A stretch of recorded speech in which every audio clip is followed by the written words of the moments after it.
Assalamualaikum warahmatullahi wabarakatuh. Halo Sobat Setia Fakta Kehidupan. Tidak lupa kami sampaikan salam sehat, salam sejahtera, semoga tercurah segala bentuk kebaikan dan juga kita semua dalam lindungannya. Seperti biasa, kita akan berbagi kisah dari yang unik, menarik, sampai bikin nangis. Mari kita simak kisahnya.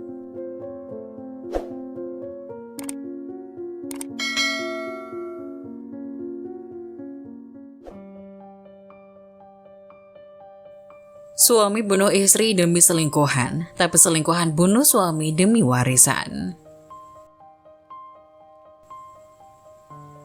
Sore itu hujan lebat turun, membuat Sari khawatir akan suaminya yang belum pulang.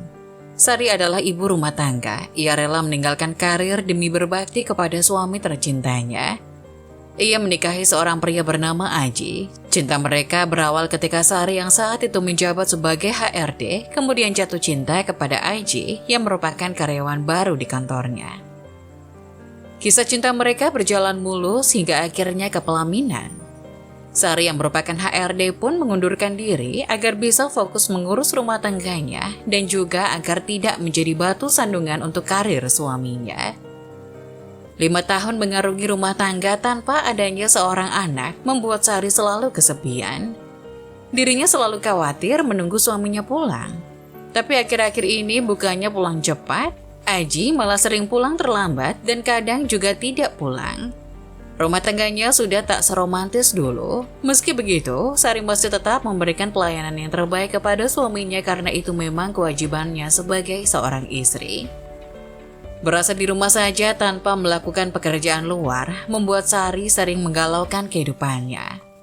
Seperti hari ini, ketika hujan lebat datang dan Sari sangat khawatir jikalau suaminya ada apa-apa dalam perjalanan pulang.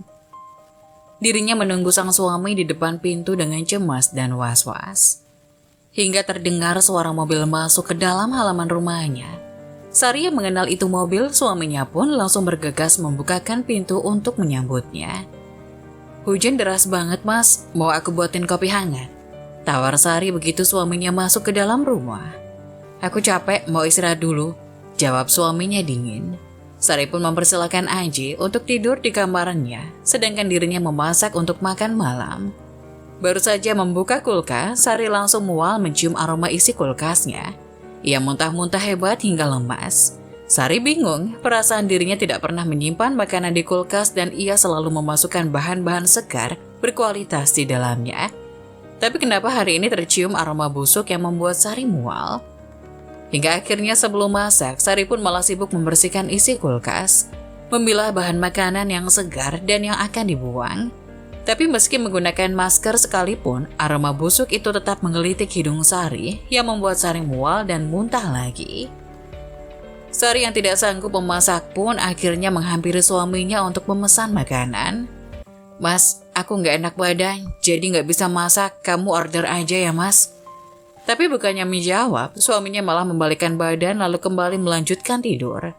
Sari pun ikut berbaring di sampingnya suaminya, karena ia juga merasa kelelahan yang luar biasa akibat muntah-muntah tadi.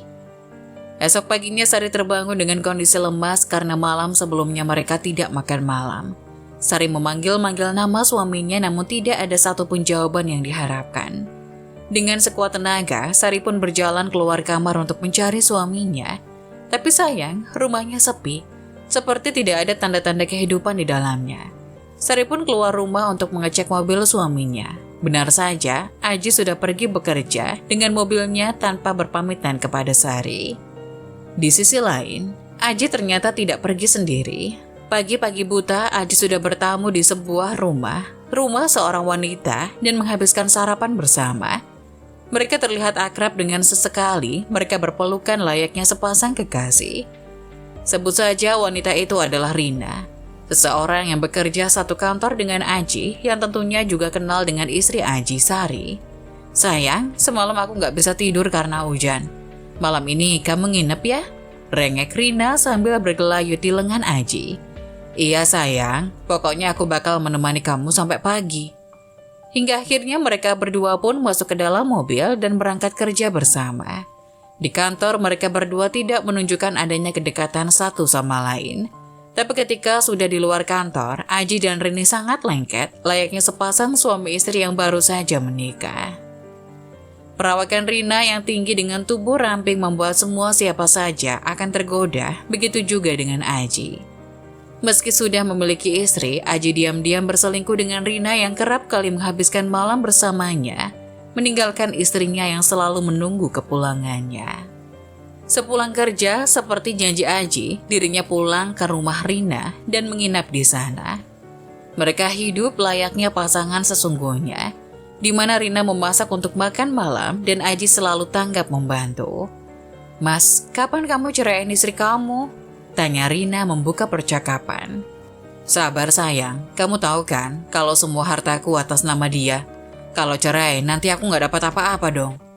"Terus sampai kapan kita bakal hidup kayak gini terus, Mas? Aku juga pengen pamer suami tampan dan gagah kayak kamu," goda Rina.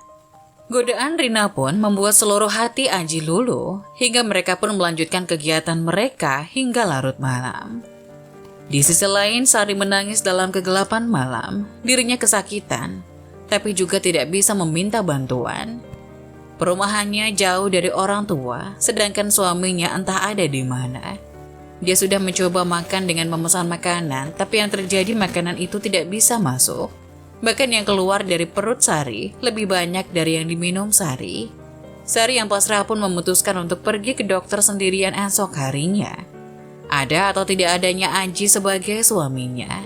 Paginya Sari meninggalkan rumah, berkirim pesan mengabarkan kalau dia sedang ke dokter hari itu. Takut-takut kalau suaminya pulang dan tidak mendapati dirinya di rumah. Sari pun pergi menggunakan taksi untuk pergi ke dokter. Dalam perjalanan, entah mengapa ia menjadi sedikit melankolis. Air matanya begitu mudah keluar ketika ia memikirkan Aji, suaminya. Padahal ia tahu kalau suaminya sedang bekerja keras untuk menafkahi dirinya agar tidak kekurangan. Tapi hati kecil Sari seperti ada yang tidak terima. Otak kiri Sari mengajaknya berpikir yang tidak-tidak tentang Aji, suaminya. Tapi Sari langsung menepis pikiran buruknya tentang Aji. Sari masih sangat mencintai Aji, karena hanya Aji yang kini ada dalam dekapannya. Sesampainya di klinik, Sari pun langsung diperiksa karena sudah reservasi sebelumnya. Dokter yang memeriksa Sari pun mulai menanyakan keluhan-keluhan Sari, lantas menanyakan keberadaan suami Sari. "Suaminya mana, Bu?" tanya dokter itu dengan tersenyum. "Kerja, Dok," jawab Sari. "Lain kali kalau kesini bawa suaminya ya, Bu. Itu sangat baik buat mengetahui kesehatan istri dan perkembangan janin." "Maksudnya, Dok? Saya hamil?" tanya Sari. "Iya, Bu. Usia kandungannya sudah 4 minggu. Selamat ya." Betapa senang hati Sari, penantian 5 tahun akhirnya tersampai juga. Sari hamil anak pertama, buah hatinya dengan Aji. Saking senangnya, Sari pun tak bisa menahan air mata. Pantas saja selama ini dirinya kerap mual. Ternyata dia sedang ngidam. Sari pun berterima kasih kepada dokter dan keluar dari klinik itu dengan perasaan haru campur bahagia. Rasanya seperti mimpi. Sari segera menelpon Aji untuk memberikan kabar baik ini. Tapi ia kaget ketika pesan yang ia kirimkan pagi itu juga belum dibuka oleh Aji. Ketika ditelepon, handphone Aji hanya berdering tanpa ada tanda-tanda akan diangkat. Demi kesehatan anak yang dikandungnya pun, lagi-lagi Sari mencoba berpikir positif karena ini masih di jam kerja. Akhirnya Sari memutuskan untuk pergi ke apotek menebus resep obat dari dokter kandungannya agar mualnya bisa berkurang. Dia pun berjalan kaki karena memang letak apotek yang tak jauh dari klinik yang baru saja dikunjungi Sari. Di sisi lain, HP Aji terus berdering memunculkan nama Sari berkali-kali menelpon. Tapi pada saat itu, Aji sedang berada di mobil bersama dengan Rina. Dirinya tidak diberi kesempatan untuk mengangkat telepon dari Sari. Rina terus saja menggoda Aji, meski mereka tahu mereka sedang berada di jalan raya. Aji mengendarai mobilnya dengan kencang hingga tanpa disadari ada pemotor yang memotong jalan dengan tiba-tiba, hingga membuatnya membanting setir ke kiri. Naasnya Aji malah menabrak pejalan kaki di sana. "Mas, kita nabrak orang, kamu nyetirnya gimana sih?" Seketika, orang-orang berkumpul mengerumuni mobil Aji dan orang yang ditabraknya. Salah satu warga mengetuk kaca mobil Aji dan memaksanya untuk keluar. Karena tidak ingin diamuk warga, Aji dengan cepat pun keluar dan melihat kondisi korban yang ditabrak Aji. Betapa terkejutnya Aji melihat wanita yang tergeletak berlumuran darah di depan mobilnya adalah Sari, istrinya sendiri. Aji yang panik pun langsung berteriak dan minta tolong agar Sari digotong ke dalam mobil. Aji yang gemetar melihat kondisi Sari langsung bergerak cepat melajukan mobilnya untuk ke rumah sakit. Rina yang duduk di kursi depan hanya diam mematung tak bisa berbuat apa-apa. Dirinya malah cemburu melihat kekhawatiran Aji terhadap Sari. Sesampainya di rumah sakit, Aji langsung membopong istrinya untuk dilakukan pertolongan pertama. Naas, sang istri mengalami pendarahan hebat yang membuat dirinya kritis hingga beberapa jam. Aji yang masih ketakutan berada di samping Sari sambil memanggil-manggil namanya. Kenapa hal ini bisa terjadi, padahal biasanya di jam segini Sari berada di rumah sambil nonton TV? Hingga Aji pun teringat dengan pesan singkat yang dikirimkan istrinya pagi hari tadi. Ia pun dengan cepat membuka chat dari Sari yang mengabarkan bahwa dia akan ke klinik. Karena penasaran, Aji pun langsung menggeledah isi tas Sari untuk mengetahui sakit apa yang dideritanya. Tapi bukannya didiagnosis penyakit yang didapatkan, ia malah menemukan foto hasil USG sebuah klinik yang baru saja dicetak. Iya, Aji akhirnya mengetahui bahwa Sari sedang mengandung anaknya. Tangis Aji semakin pecah, 5 tahun penantian akhirnya berujung juga.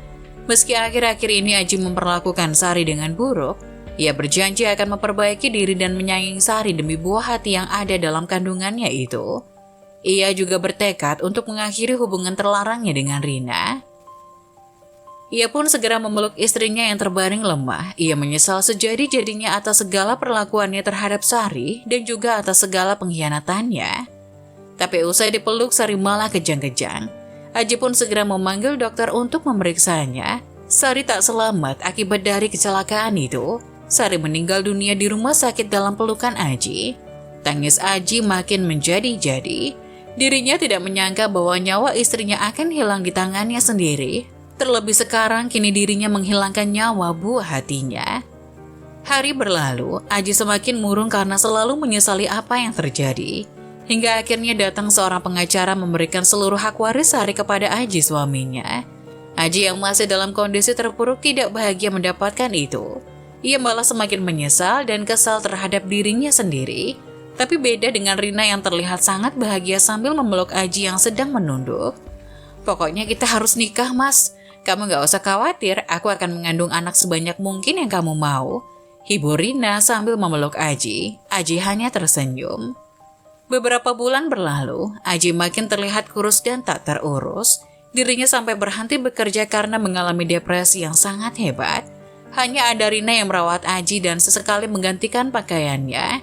Rina memang kerap datang ke rumah Aji, tapi hubungan mereka sudah tidak seromantis dulu. Rina hanya datang untuk memberikan makanan untuk Aji. Bahkan seringkali Rina datang bersama seorang lelaki dan bermalam di rumah Aji dengan sengaja.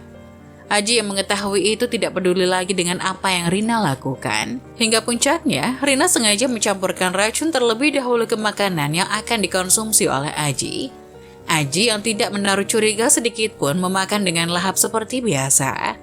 Tapi ketika berada di suapan terakhir, mata Aji melotot. Mulutnya mengeluarkan busa, tubuhnya muncul keringat dingin hingga pada akhirnya jantungnya berhenti berdetak. Aji meninggal dunia saat itu juga. Rina yang melihatnya pura-pura bersedih dan meminta tolong satpam yang lewat agar dibantu membawanya ke rumah sakit.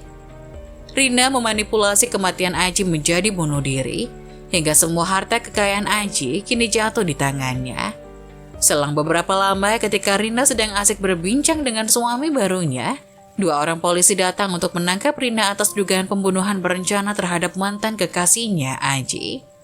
Tanpa mendengar penjelasan lebih dulu, 2 polisi itu segera memborgol tangan mulus Rina dan membawanya ke kantor polisi untuk diperiksa.